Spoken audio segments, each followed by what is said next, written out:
Ready to go?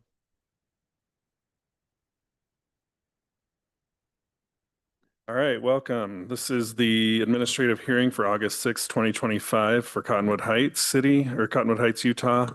My name is Jared Gerber. I'm the city manager. I'll be acting as the administrative hearing officer today. We have two items on the agenda today for the business items. So we'll just jump into those unless I'm missing something since this is my first time. So the first item is project CUP-25-010, a request from Laura Durant for conditional use approval of a home-based psychotherapy office for individual adult clients at 7871 South Chadbourne Drive, Unit A. So. Okay, perfect. So yes, the applicant for this project is Laura Durant. Property owner is John Richards. The request is for conditional use approval to operate a home business with clients, and it's located at 7871 Chadbourne Drive. The staff recommendation is to approve with conditions. So the applicant is seeking approval to operate a home business within their residence, offering psychotherapy services to clients. According to their narrative, their individual psychotherapy sessions will be available on Wednesdays, Thursdays, and Fridays from 1 to 6 p.m. No more than 5 clients would visit the home per business day. All of these psychotherapy sessions will take place in a designated room located on the main floor of the applicant's residence.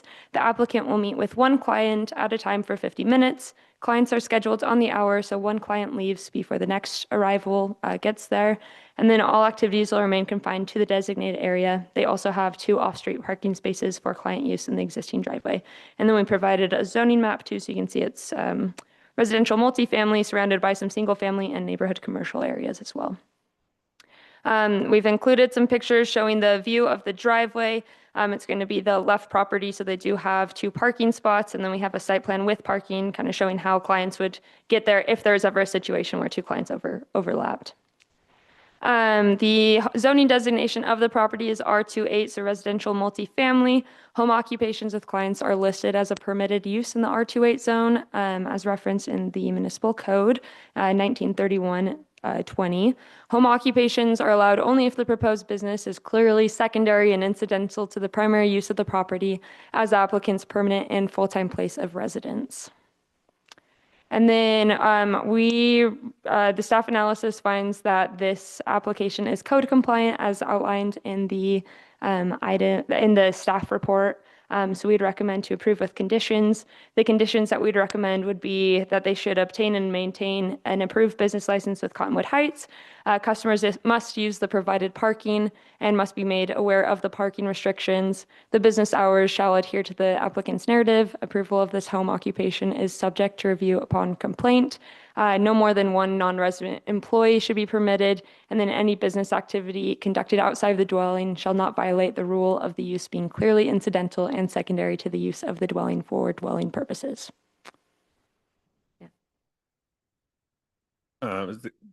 You're the applicant, correct? Do you have anything you'd like to add, or they cover everything?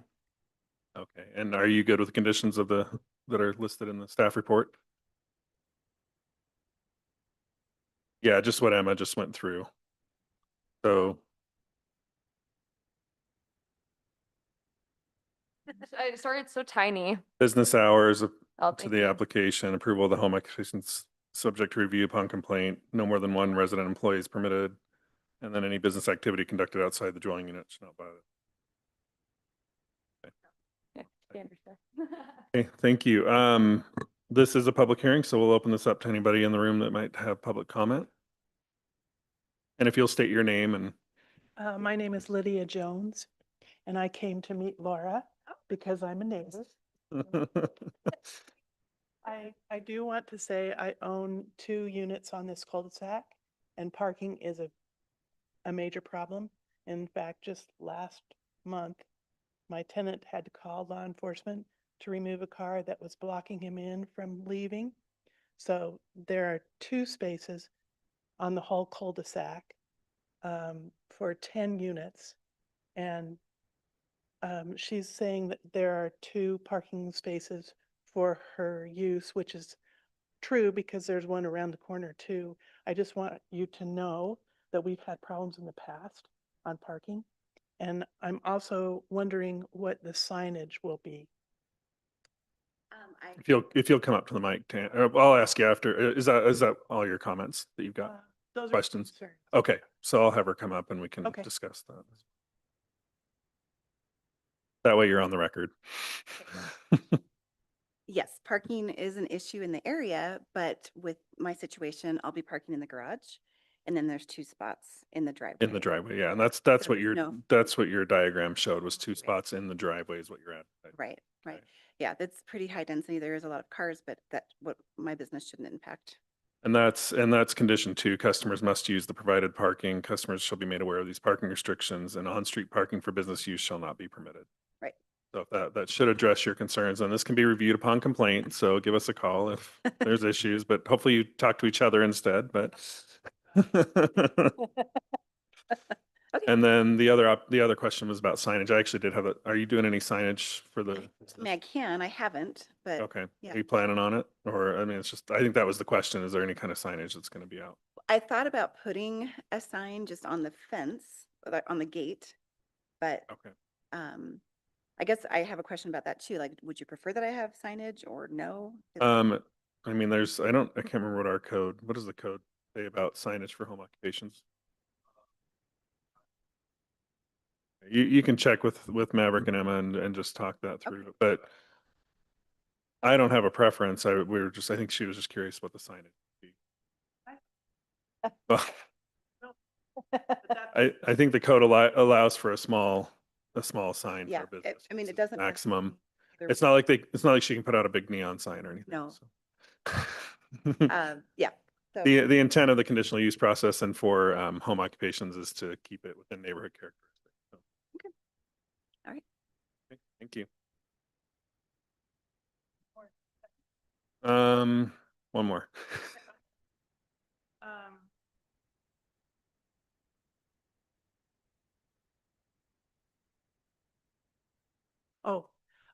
The unit next to yours, which I own, was a sober living facility for about 7 years. And over those 7 years, the calls to law enforcement grew. And so when the facility's license expired last year, I asked them to find another place. I renovated that place for 4 months and a boatload of money.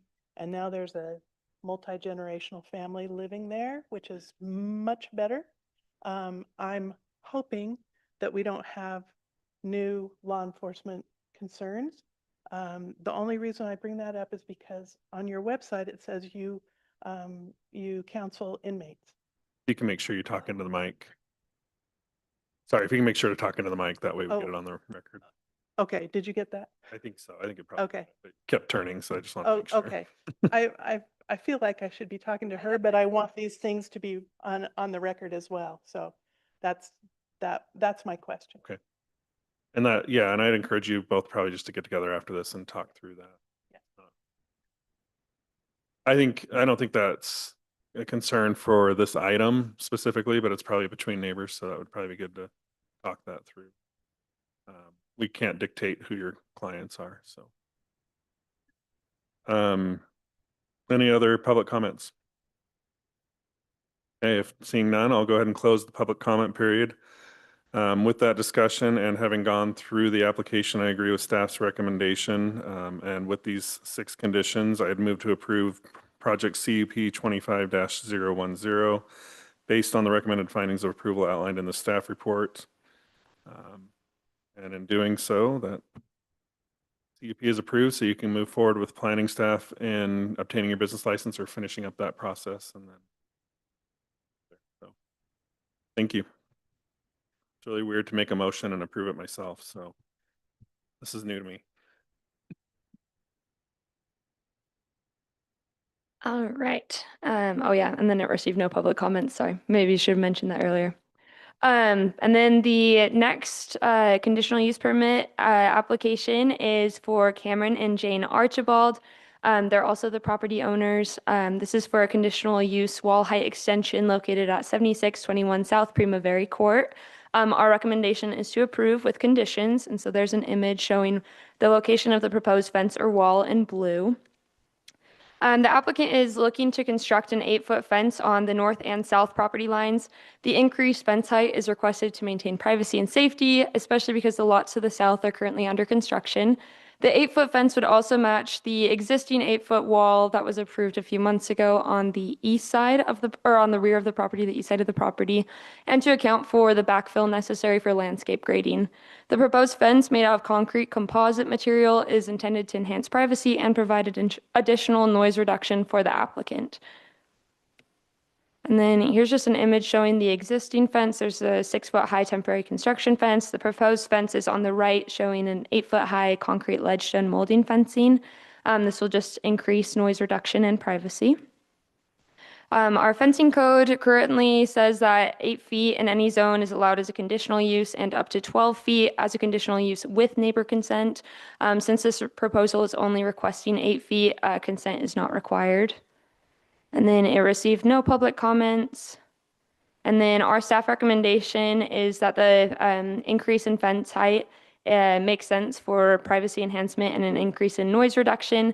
We recommend approving with conditions. Those conditions would be that a building permit and all necessary inspections shall be obtained and completed, and that the building permit will clearly state the materials, design, and shall not exceed a total height of 8 feet from the existing grade.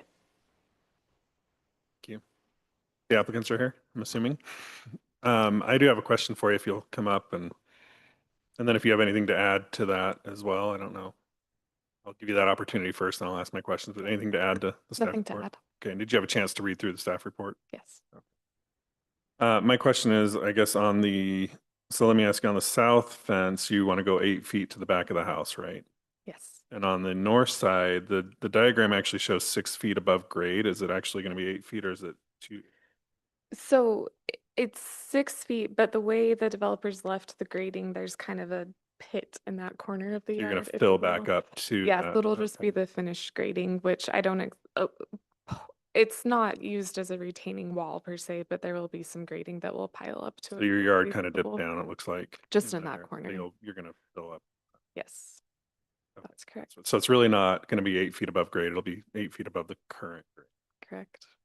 Yes. That's what I want to check. And it's still only about 6 feet above the existing grade on the driveway to the north. Yeah, to the north. I just want to That- clarify. That's what it looks like in the. Yeah, the only clarification would be the lot that is to the south of us that's currently under construction. I don't know where their grading is going to Okay. end, but so there's a chance that it will be 8 feet visible on their side of the fence, Okay. but on our side it should be less than. Yeah, it looks like on your side, it'll probably be Yeah, that's what we're Okay. expecting. how much fill are you bringing in? TBD, just enough to kind of level out Level. that area of the yard. So it would be a maximum of 18 inches to 2 feet. Thank you. Yeah, thanks. This again is a public hearing, so I'll open it up for anybody in the room that has comment. I don't think there was no, I was going to let you, sorry, I was going to make sure there wasn't anything online. Okay. Come on up. Again, state your name. Audrey Pines. So I live in the neighborhood and I just wanted some clarification. We just built a bunch of fences and we all live with the noise. We've all lived with the construction. They're actually really specific about where the grade can be down in the ballpark, which is where they live. Right. So can we all build 8-foot fences? I'm surprised that you guys said that 8-foot fences are allowed 12 feet. I'm only aware of 6 feet. I can see on Wasatch Boulevard wanting 8 feet or even 12 feet, but I'm a little confused on what is, what we're allowed to build. They knew they were building close to Wasatch Boulevard. So now does everybody get to build 8-foot fences? I'm just a little would like some clarification. Yeah. Not that I really care what they build down there, but for the rest of the neighborhood, because we all put up with the noise from Wasatch Boulevard. It's really noisy. We all put up for 2 years with the construction noise. And the grade, like I said, is very specific about what the new house that they're digging up right now, what the grade has to be. It has to be off the original grade. So they can't make any major changes to it. And that goes with their house also. There's a specific grade that Ivory Homes has to stick to. So that's all. I'm a little confused. I thought it was 6 feet fencing. think. So yeah, typical 6 feet fencing without a conditional use permit. You can ask for 8 to, says the existence of unique or special circumstances of a natural material or adverse nature relating to property. So that's, it, So in the like code what- it allows an 8 foot through a conditional use process, 12 feet if you get approval from your So neighbor. their reasoning is noise. So that means up on Brighton Point where we live, where it's really noisy, we can all build 8-foot fences now? You can make the request to the, All right. through a conditional use We permit. just want to know if Yeah. we're allowed to do it up there because we have terrible noise up there also. So we were just curious about it. Yeah. Thank you. Did we look at the grading on the subdivision approvals to make sure that the fill would be still in compliance with the subdivision approval?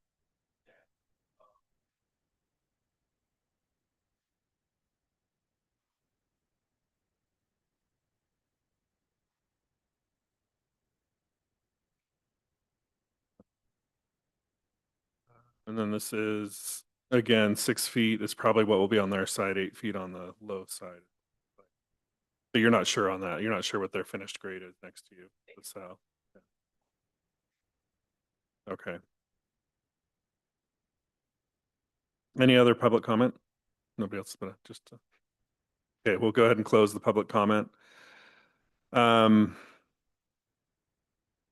Looking through the staff report and with the comment, like taking this into consideration, being 6 feet on the high side and 8 feet on the low, I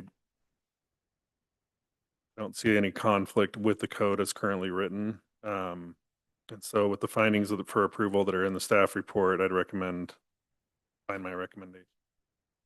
I'll move to approve item CUP 2512 pursuant to the conditions of approvals outlined in the staff report.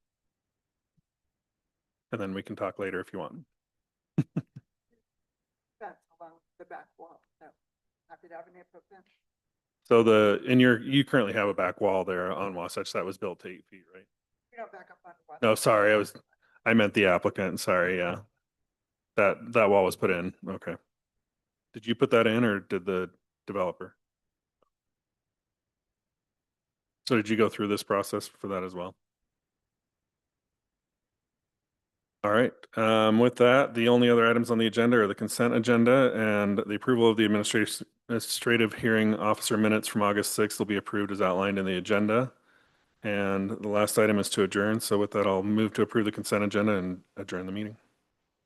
I guess that passes since it's just me, right? Okay.